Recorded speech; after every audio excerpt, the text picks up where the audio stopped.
वस्तु अमोलक दी मेरे सतगुरु कृपा कर अपनायो। वस्तु अमोलक दी मेरे सतगुरु कृपा कर अपनायो। पायो जी मैं तो नाम रतन धन पायो। नाम रतन धन पायो। पायो जी मैं तो नाम रतन धन पायो। नाम रतन धन पायो। पायो जी मैं तो राम रतन धन पायो। राम रतन धन पायो। नमस्कार मेरे प्यारे भाइयों, मेरे परमात्मा के प्यारे जीव हंसों। मैं बंदी छोड़ से यही अरदास करता हूं कि आप सब मेरे भाइयों का विवेक पहले से ज्यादा और ज्यादा से ज्यादा बढ़ता ही जाए और ऐसी कोई दुविधा ना रहे जो मेरे भाइयों के मन में 1% भी घर कर पाए। हर चीज इतनी क्लियर होती चली जाए कि कोई भी काल का दूत आपको भ्रमित ना कर पाए। कोई भी अधूरा गुरु या उसका अधूरा शिष्य आपको भ्रमित ना कर पाए। मैं बस यही अरदास करता हूं परम पिता परमात्मा बंदी छोड़ से, क्योंकि जैसे आपको भी पता है कि बहुत से लोग अब YouTube चैनलों पे आ गए हैं। हमारा ही सत्संग सुन सुन के, हमारी ही कॉपी करके हमारे ही खिलाफ बोलने लगे हैं। वाणियों का अर्थ का अनर्थ करके भगत समाज को भ्रमित करने का ठेका जैसे मानो इन्होंने ही ले लिया हो। लेकिन मेरे भाइयों, अब इन लोगों की दाल नहीं गलेगी, क्योंकि हर एक सत्य को सबके सामने खोल के रख दिया जाएगा। सत्य को ऐसा उजागर किया जाएगा कि एक एक चीज क्लियर होती चली जाएगी और आपको स्वयं पता लगेगा कि आखिर सत्य है क्या, ताकि किसी के भी द्वारा भ्रमित होने पर भी आप भ्रमित ना हो पाओ। क्योंकि संतों की वाणियों में छुपे हुए गुप्त संदेश आप तक पहुंचा दिए जाएंगे और उन संदेशों को समझ के, उन गुप्त कोड को समझ के आप में इतनी जागृति आ जाएगी कि आप इन काल के दूतों को मुंह तोड़ जवाब दे सकोगे। इनकी लच्छेदार बातों में ना उलझ के इनको सत्य का सामना करवा पाओगे, क्योंकि आप भी सत्य से रूबरू हो चुके होंगे। इसीलिए मैं पूरा प्रयास करता हूं कि एक एक वाणी के, एक एक शब्द के, एक एक भाव को आपके सामने रख सकूं, ताकि आप केवल शब्दों को पढ़े ही ना, उनके भावों में उतर के उसकी गहराई को भी समझ पाएं कि कौन सी वाणी कहां के लिए बोली गई है, किस वाणी का क्या भाव है। उस भाव को भी आप अच्छी तरह समझ पाओ।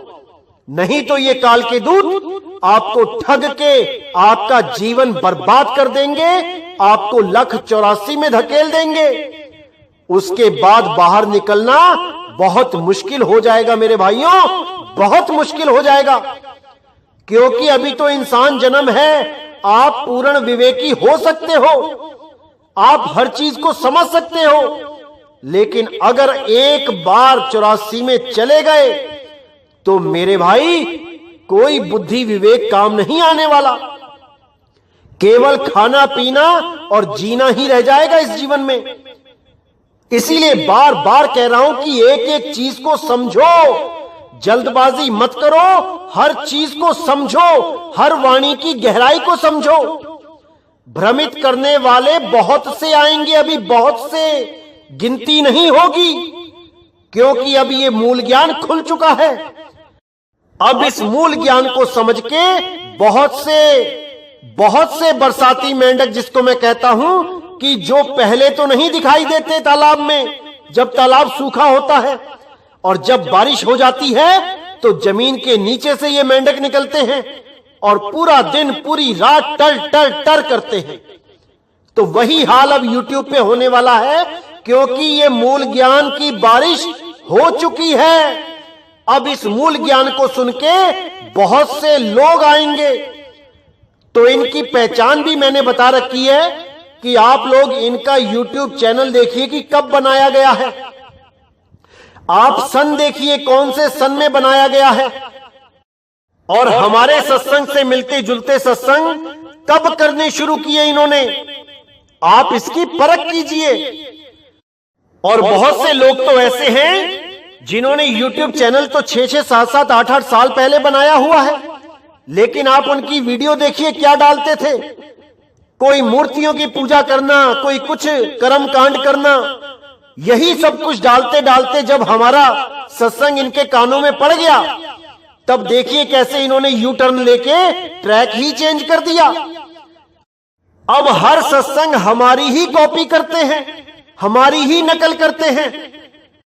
ऐसे लोगों से सावधान रहना है मेरे भाइयों, पूरा सावधान रहना है। इन लोगों से पूछो, इनकी परख करो, इनसे पूछो कि पहले क्यों नहीं किया ऐसा सत्संग। आज कैसे याद आ गया इनको कि सार शब्द भी कोई चीज है। अब हर सत्संग सार शब्द पे ही डालते हैं, और 6 साल पहले, 8 साल पहले कुछ भी नहीं डालते थे, सार शब्द का अता पता भी नहीं था। लेकिन आज हमारे सत्संग सुन सुन के सबको सार शब्द याद आ रहा है, और सबके सब गुरु बन के बैठ गए हैं। मेरे भाइयों, पूरी परख करना है। आपको इंसान जन्म मिला है, ऐसे ही धोखे में मत गवा देना। ये लोग केवल भ्रमित करने आए हैं, ये लोग केवल गुमराह करने आए हैं, लेकिन आपने गुमराह नहीं होना है। मैं तो हैरान होता हूं, कुछ लोग तो ऐसे हैं कि अपने YouTube चैनल पे सार शब्द की धुन तक चला देते हैं, कहते हैं यही सार शब्द की धुन है। शर्म आनी चाहिए ऐसे लोगों को, जो ऐसे जीवों को भरमाते हैं, जो बेचारे परमात्मा की खोज में व्याकुल हैं, तरस रहे हैं। उनको ऐसा गुमराह करते हैं ये लोग कि इनको परमात्मा कभी माफ नहीं करेगा। आइए सुनते हैं कैसी धुनें चलाते हैं ये लोग मोबाइल पे, और कहते हैं यही सार शब्द है। हैरानी होती है मुझे इन लोगों पे। आइए सुनते हैं।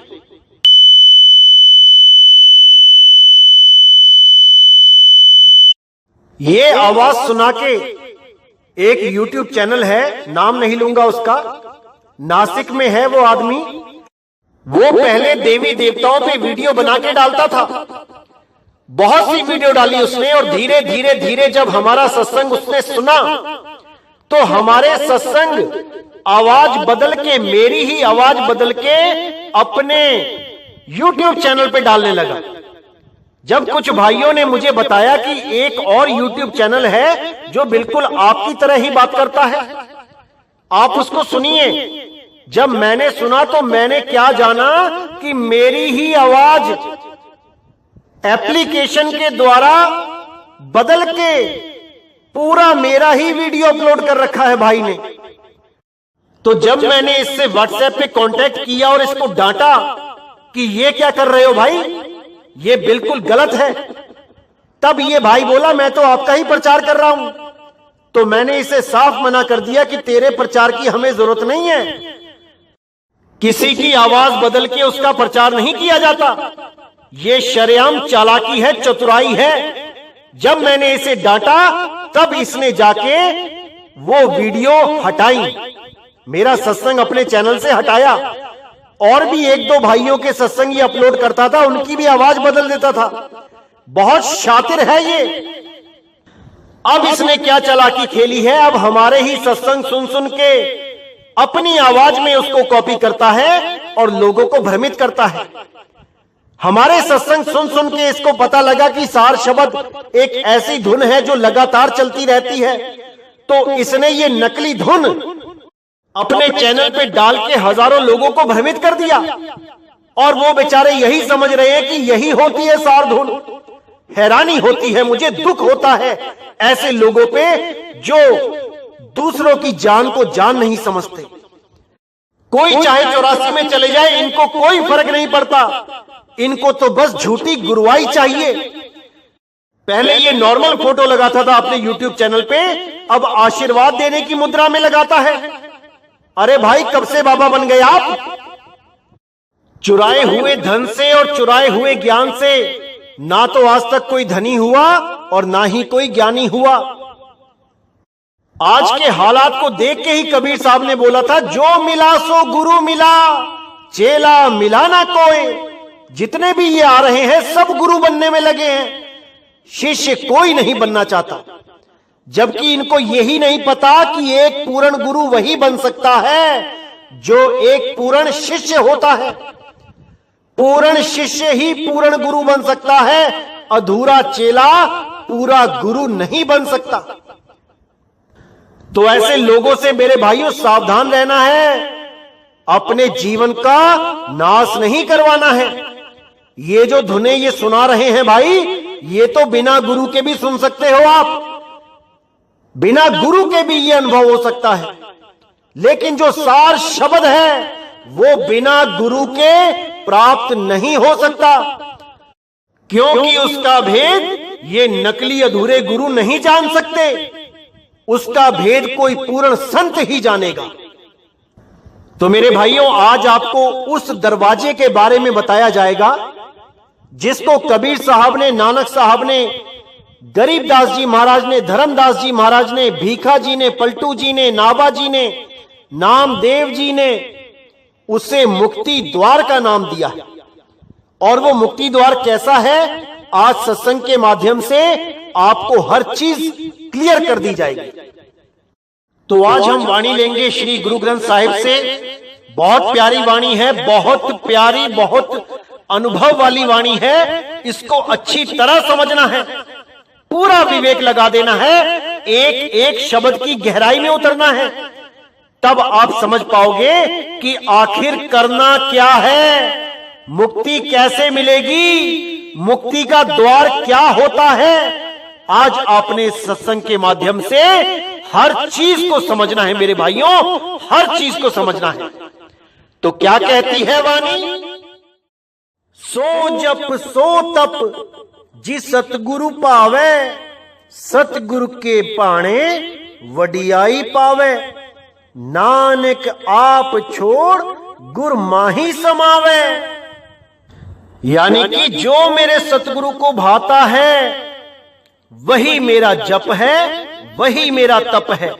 मुझे और कुछ करने की जरूरत नहीं है, बस सतगुरु के पाणे को समझना है, सतगुरु के हुक्म को जानना है कि हुक्म है क्या। और जब हुक्म समझ में आ जाए उसके बाद जो गुरु विधि देता है वो विधि ही मेरा जप है, मेरा तप है। मुझे एक्स्ट्रा कुछ करने की जरूरत नहीं है। सतगुरु के भाणे वडियाई पावे, नानक आप छोड़ गुरु माही समावे।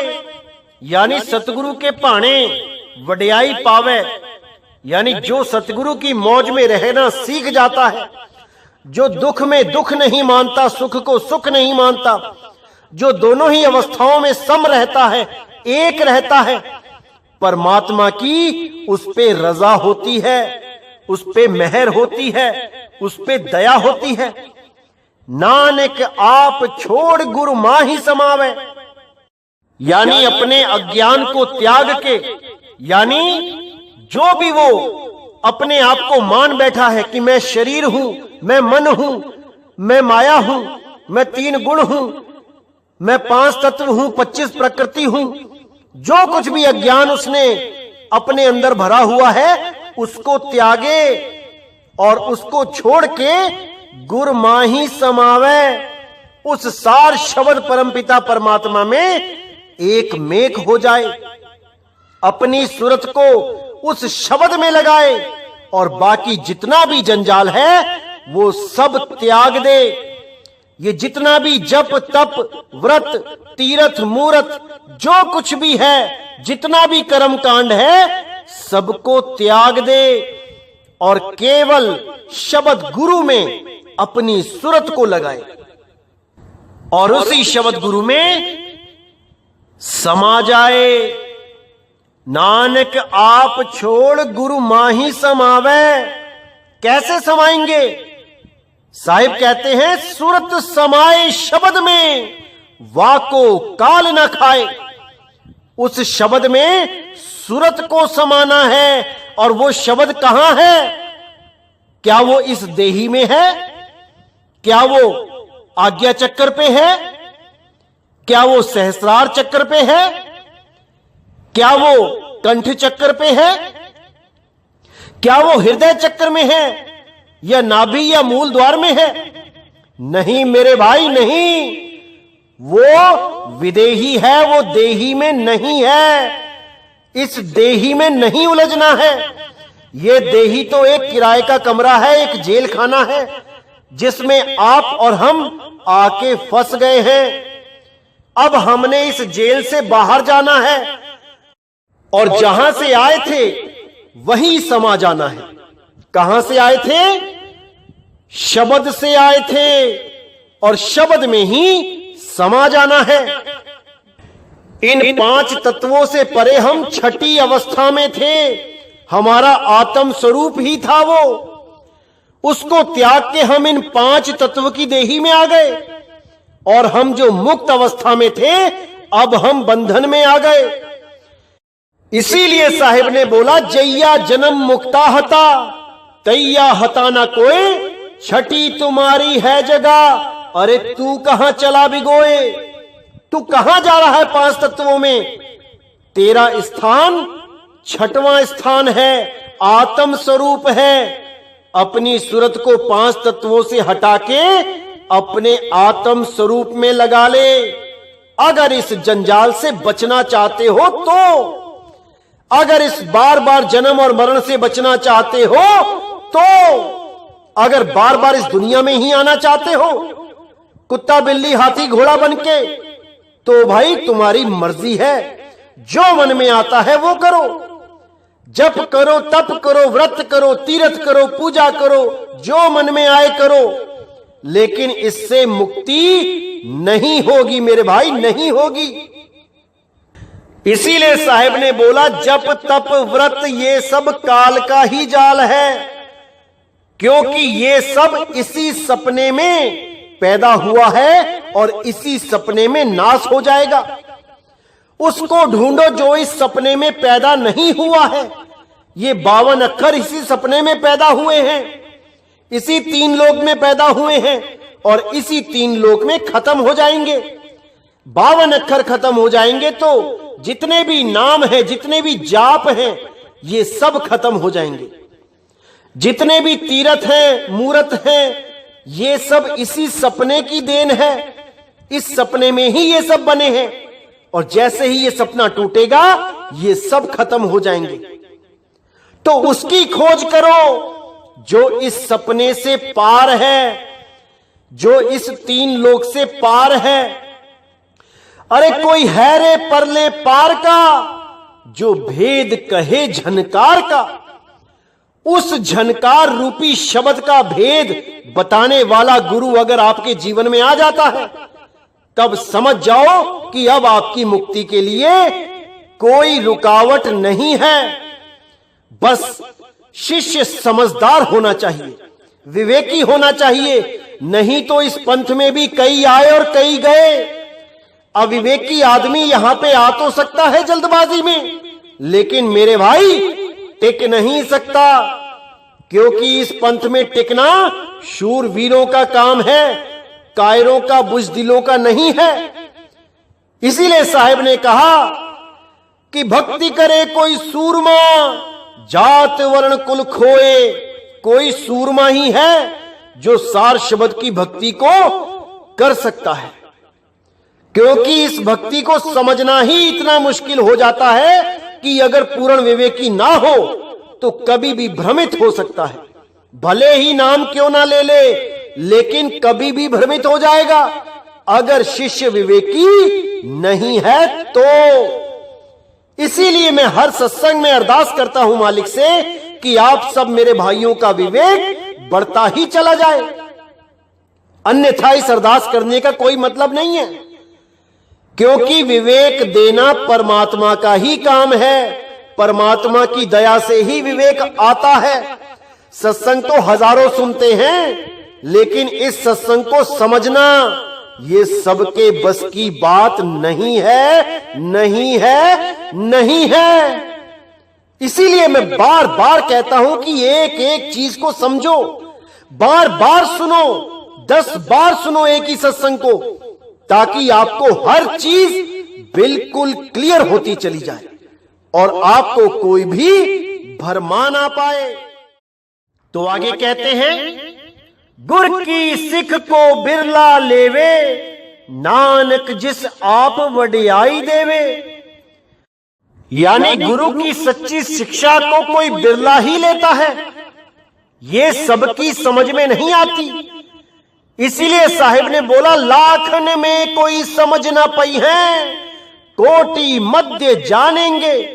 कहे कबीर सुनो रे साधो, हमें बिरले हंस पहचानेंगे।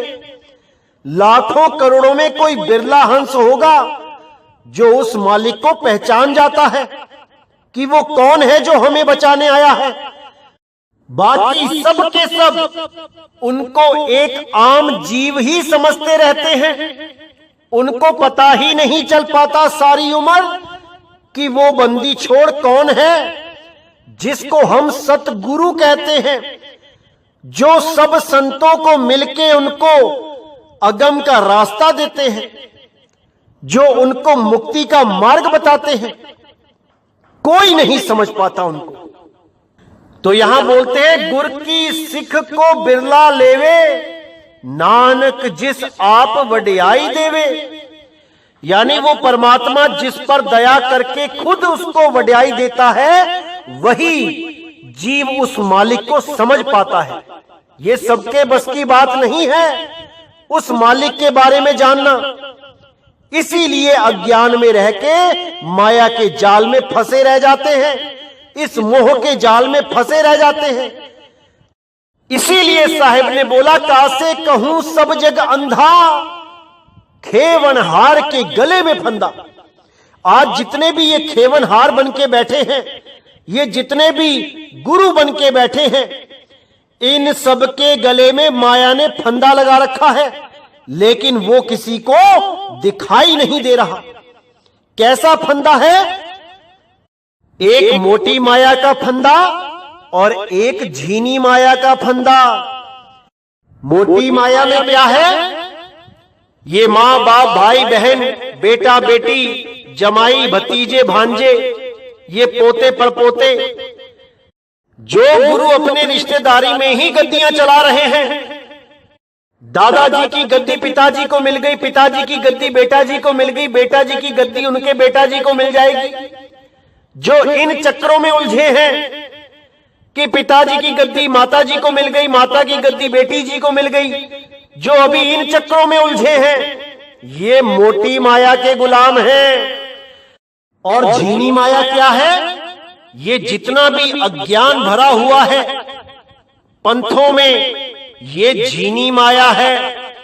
इस माया से बचना बहुत मुश्किल है। मोटी माया तो तजी भी जा सकती है, लेकिन ये झीनी माया तजना सबके बस की बात नहीं है। पता भी लग जाए कि हम अज्ञानी हैं, हमारे पास जो ज्ञान है वो पूर्ण नहीं है, लेकिन फिर भी लोक लाज और अहंकार के चलते वो जीव सही रास्ते को नहीं अपनाता, वो गुरु सत्य को नहीं अपनाता, वो असत्य में रहना ही स्वीकार कर लेता है, क्योंकि उसका साम्राज्य खत्म हो जाएगा अगर वो सत्य को मान लेगा। ये जो बड़े बड़े आश्रम, ये बड़े बड़े डेरे बना रखे हैं, ये सब खत्म हो जाएंगे अगर सत्य को स्वीकार कर लेगा। तो इसीलिए ये अधूरे गुरु सत्य को स्वीकार नहीं करते। ये 84 में जाना मंजूर है इन्हें, और अपने शिष्यों को भी 84 में ले जाने के लिए बैठे हुए हैं, लेकिन सत्य को स्वीकार नहीं करते। इन नकली कड़िहारों का क्या हाल होता है, ये मैं आने वाले सत्संग में बताऊंगा कि ऐसे ही अधूरे गुरु क्या होता है इनके साथ, जो अपनी संगत को भरमाते रहते हैं। कोई एक नाम जपवाने में लगा है, कोई 2 नाम जपवाने में लगा है, कोई 3, कोई 4, कोई 5, कोई 7, कोई 10, अरे कबीर साहब कहते कोटि नाम संसार में, इनसे मुक्ति ना होए, और गुप्त नाम सतपुरुष का, वो पावे बिरला कोई। वो नाम कोई बिरला ही समझ पाता है, बाकी तो सब ये 52 अक्षरी नाम ही जपते रह जाते हैं और अपना अनमोल जीवन बर्बाद कर लेते हैं। इसीलिए साहिब ने बोला, जो नर पड़े 52 के फेरा, सो नर जानो काल के चेहरा। जो भी गुरु और जो भी शिष्य 52 के जाल में उलझे हैं, 52 अक्षरों का ही जाप कर रहे हैं, वो जान लो कि वो काल के ही मुंह में जाने वाले हैं, उन्हें कोई नहीं बचा सकता। अरे जब टूटे 52 का डोरा, सहजे छूटे काल झकोरा, फिर नहीं आए फिर नहीं जाए, सार शब्द में रहे समाए। वो शब्द गुरु में रहे समाए, वो शब्द गुरु में समाएगा, सदा सदा के लिए मुक्त हो जाएगा, उसको कोई दोबारा जन्म मरण में लाने वाला नहीं है। और जो लोग शब्द गुरु के नाम पे यानी निशब्द साधना के नाम पे गुमराह करते हैं लोगों को कि मुझ पे आत्मा की कृपा हो गई और मुझे निशब्द का ज्ञान हो गया, और वो YouTube चैनल बना के आपको निशब्द का ज्ञान समझा रहा है, जो खुद 9-10 साल सतलोक जाना है करता रहा, हमारे समझाने पर जिसको थोड़ी सी बुद्धि आई, विवेक आया कि सतलोक नहीं जाना है, अकय अनामी लोक नहीं जाना है, आज वो हमें बताता है कि निशब्द साधना कैसे करनी है, हमसे सीखो। जो 6 महीने तक हमसे ज्ञान समझ के इस लायक हुआ कि सतलोक के चक्कर से बाहर आ जाए, वो हमें बताता है कि तुम्हें नहीं पता निशब्द साधना क्या है। हैरानी होती है मुझे ऐसे लोगों से बात करके भी। अपने ही सत्संगों में वो कहते हैं कि आत्मा को कोई नहीं जान सकता, आत्मा जानने से परे है, इसको मन नहीं जान सकता, इसको इंद्रियां नहीं जान सकती, इसको सूरत नहीं जान सकती, इसको शरीर नहीं जान सकता, इसको सूक्ष्म शरीर नहीं जान सकता, इसको सूक्ष्म मन नहीं जान सकता। अरे भाई, तो तुमने कैसे जान लिया? तुम्हें कैसे पता लग गया कि आत्मा नाम की कोई चीज है? केवल किताबों में से देख के समझ में आ गया? जब आत्मा का बोध ही नहीं होता किसी को, तो तुम्हें बोध कैसे हो गया? तुम पे कृपा कैसे हो गई? और अगर कृपा हुई भी तो हुई किस पे? तुम्हारे मन पे हुई कि तुम्हारे तन पे हुई कि तुम्हारी चेतना पे हुई? किस पे हुई? क्योंकि तुमने ही सत्संग में बोला है कि आत्मा को कोई जान ही नहीं सकता। तो कृपा हुई किस पे? जिसने जान लिया उसको। और जब तुम पे कृपा हुई ही नहीं, तुम जान ही नहीं पाए आत्मा कि आत्मा क्या होती है, तो सत्संग काहे का करते हो भाई? सत्संग में क्या बता रहे हो जब आत्मा को कोई जान ही नहीं सकता? जब आत्मा जानने वाली चीज ही नहीं है, तो किसको समझा रहे हो आत्मा के बारे में? हैरानी होती है मुझे कि ऐसे लोग भी आज गुरु बन के बैठे हुए हैं, जो सारी संगत को 184 में लेके जाने के लिए तैयार बैठे हैं। और तो और मैंने एक और सत्संग सुना था, किसी का भाई ने भेजा, वो भाई कह रहा है कि मैं पिछले जन्म में सहारनपुर में था, मेरी मृत्यु हो गई हॉस्पिटल में, मुझे गुरुजी लेने आ गए, और जब मैंने गुरुजी के साथ चलना चाहा तो मुझे अपने ही शरीर को देखने की तीव्र इच्छा हुई। मैंने अपने शरीर को देखा और फिर मैं गुरुजी के साथ चला गया। अब मुझे एक बात नहीं समझ में आती कि जब गुरुजी आ ही गए लेने, तो भैया दोबारा क्यों पैदा हो गए? दोबारा क्यों मां के पेट में आके दोबारा इस दुनिया में आके YouTube चैनल बना के बैठ गए? अरे गुरु तो किसी बिरले को लेने आता है, तुम्हें तो तुम्हारा गुरु आ ही गया था लेने, फिर तुम यहां कैसे आ गए? फिर यही लोग क्या बहाना बोलते हैं कि भाई मेरे गुरुजी ने कहा कि अभी 2-3 जन्म और सेवा करवानी है। अरे भाई, अगर गुरु ने तुमसे सेवा करवानी होती तो तुम्हें गुरु गद्दी पे बैठाया होता, ना कि तुम YouTube चैनल बना के लोगों को ठग रहे हो, ध्यान के नाम पे पैसे ऐंठ रहे हो, 5-5, 6-6 हजार रुपए एक ध्यान सेशन के लेते हो।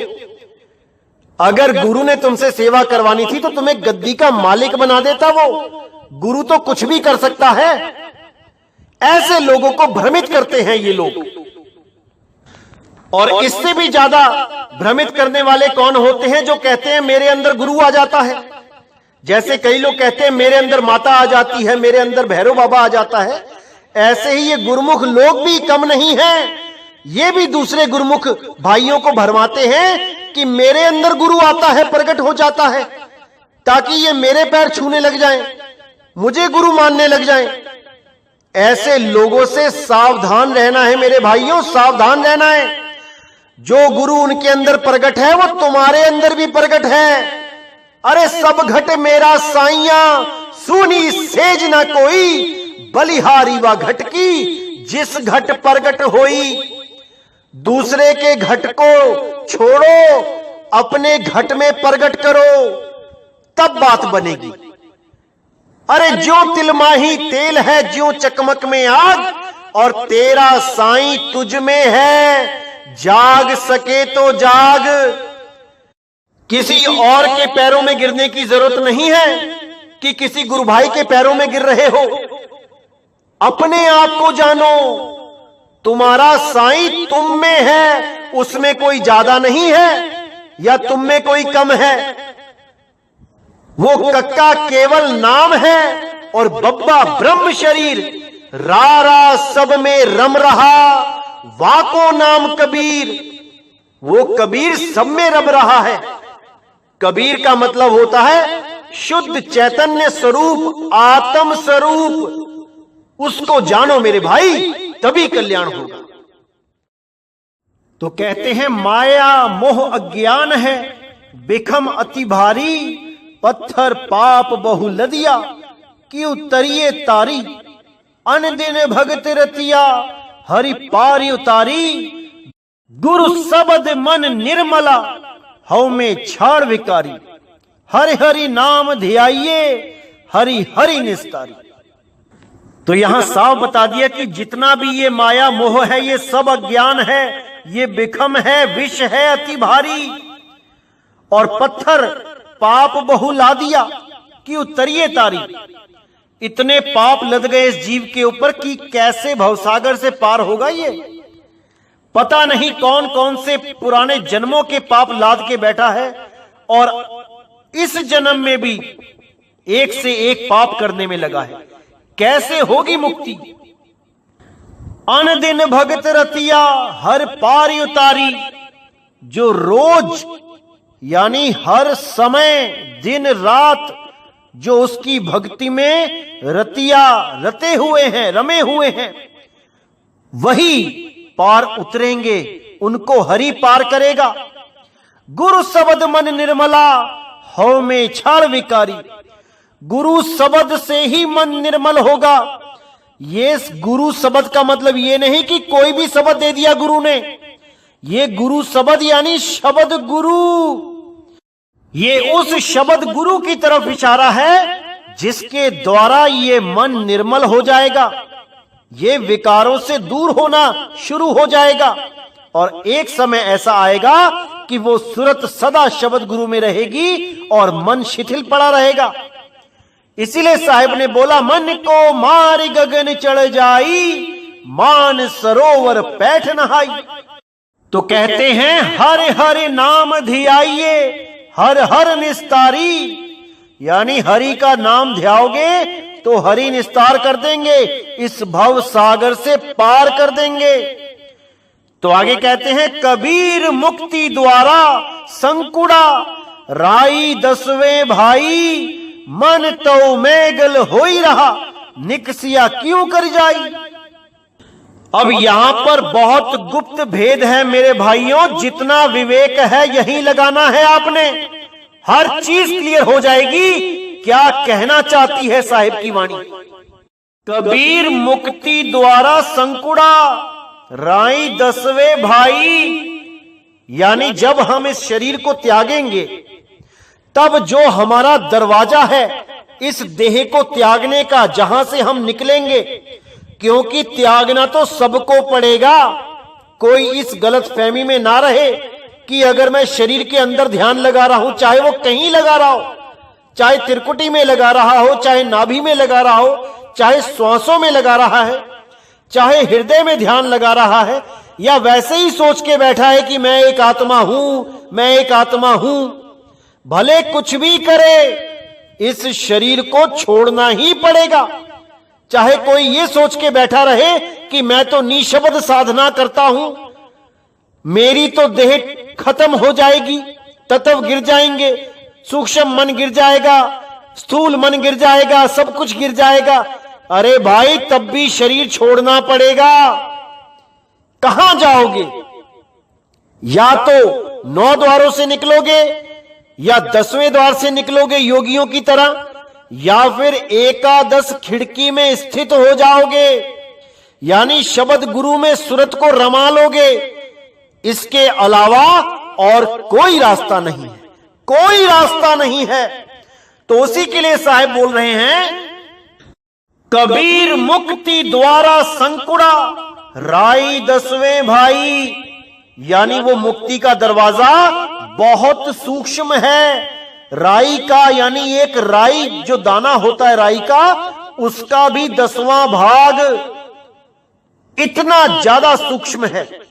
उसमें से सुरत को निकलना है, लेकिन सुरत इस मन का, इस तन का, इन 5 तत्वों का, माया का, 3 गुणों का, ये सबका साथ कर बैठी है, और इन सबके साथ उस दरवाजे से नहीं निकला जा सकता।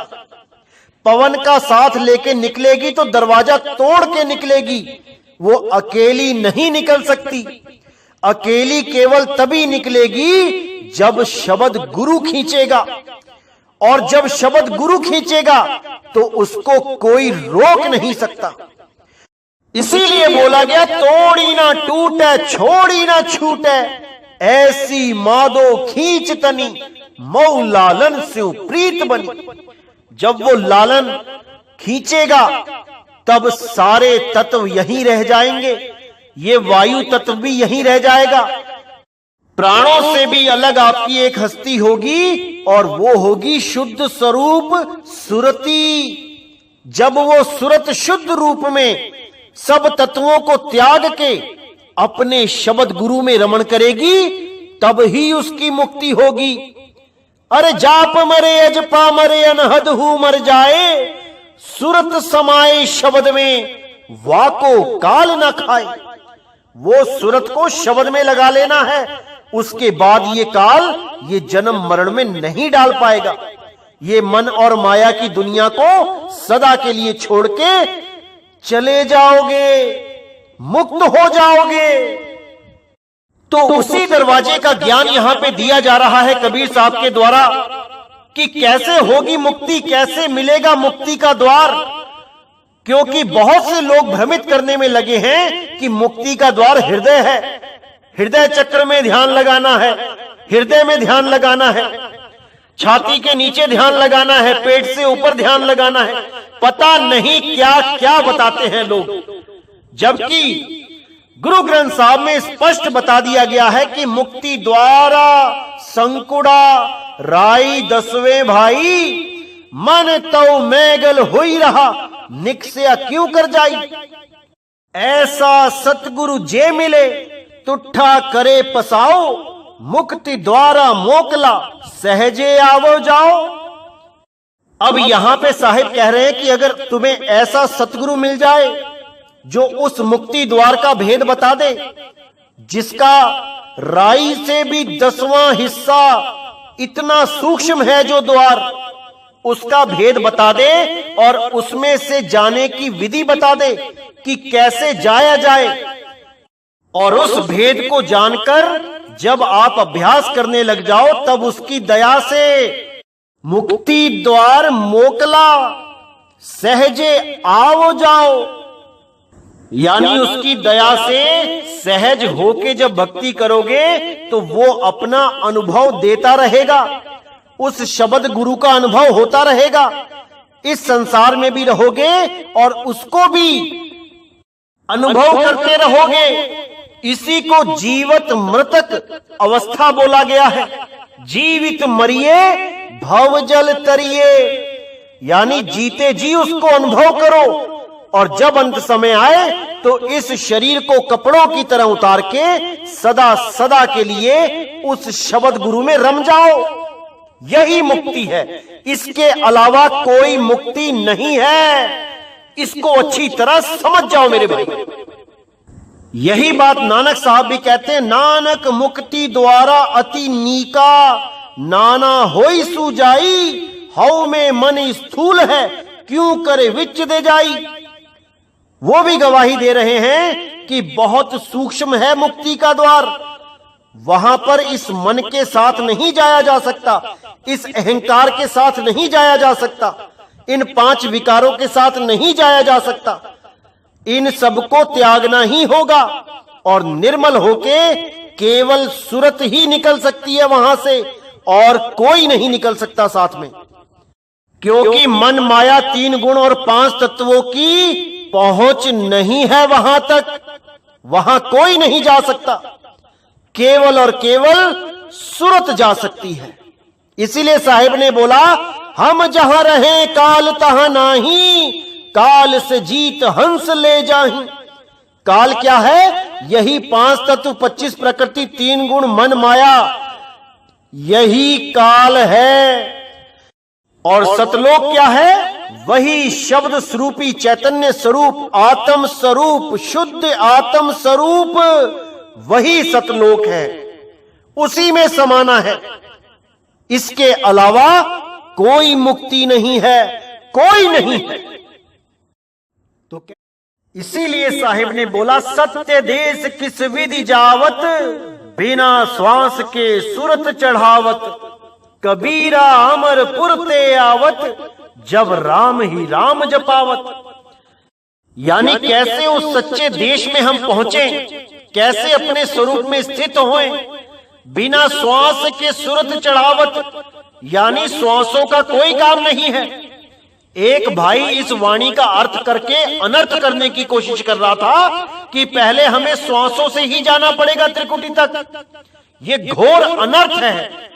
साहिब कहते हैं श्वासों के बिना ही चलेगी सूरत, क्योंकि ये सूरत इतनी सक्षम है कि आप अंदाजा भी नहीं लगा सकते। बस इसको गुरु सही मिल जाए। अगर इसको ऐसा गुरु मिल गया जिसने 5 तत्वों में उलझा दिया, तो समझ लो कि ये बंधन में ही रहेगी। और अगर इसको ऐसा गुरु मिल जाए जो विहंगम चाल के द्वारा उस शब्द का लखाव करवा दे, तो इस सूरत को रोकने वाला कोई नहीं है, कोई नहीं है। इसीलिए साहिब ने बोला, सूरत फंसी संसार में, तासे पर गई दूर, सूरत बांध स्थिर करो, 8 पहर हुजूर। इन अधूरे गुरुओं के चक्कर में ही ये सूरत इस संसार में फंसी है, क्योंकि इनको उस शब्द गुरु का भेद ही नहीं पता है। अगर कोई ऐसा गुरु मिल जाए जो शब्द भेदी हो, तब इस सूरत को कोई नहीं रोक सकता मुक्त होने से। इसीलिए साहिब ने कहा, वस्तु कहीं ढूंढे कहीं, कहीं विधि लागे हाथ, और गुप्त वस्तु तब मिले जब भेदी लीजे साथ। वो भेदी सतगुरु साथ होगा तो हर चीज मिल जाएगी, लेकिन अगर भेदी नहीं होगा तो इसी देह में उलझते रह जाओगे, इसी संसार सागर में उलझते रह जाओगे। इसलिए शब्द भेदी गुरु जीवन में होना बहुत जरूरी है, बहुत जरूरी है। तो कहते हैं, कबीरा अमरा पुरते आवत, जब राम ही राम जपावत। यानी कि जब आप केवल और केवल राम जपोगे, राम जपोगे मतलब ये नहीं कि राम का नाम जपोगे। राम क्या है? वो वस्तु है। पायो जी मैं राम रतन धन पायो, वस्तु अमोलक दी मेरे सतगुरु, कृपा कर अपनायो। वो राम एक वस्तु है, वो केवल नाम नहीं है। उस वस्तु का लखाव कराने वाला गुरु चाहिए, तब वो वस्तु आपसे दूर नहीं है। लेकिन भेदी गुरु ना मिलने के कारण आप बार बार जन्म मरण में आ रहे हो। इसीलिए साहिब ने बोला, कबीरा अमरापुर ते आवत कि शब्द गुरु ही तुम्हें लेने आएगा।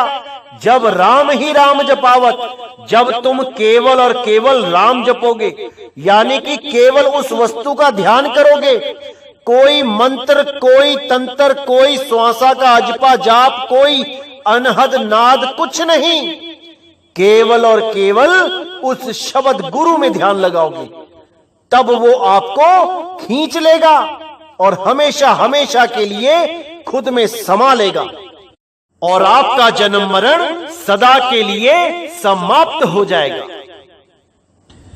तो मेरे भाइयों, हर चीज को समझना है, कैसे मुक्ति होगी इसको अच्छी तरह समझना है।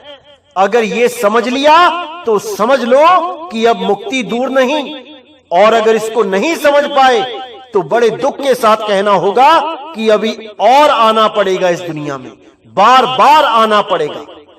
इसलिए मेरे भाइयों, समय है, अभी इस पे विचार कर लो, देर नहीं हुई है।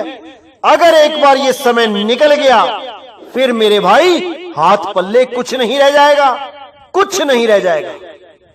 तो इसी के साथ अब मुझे विदा करें, और अगला सत्संग बहुत जल्दी आएगा।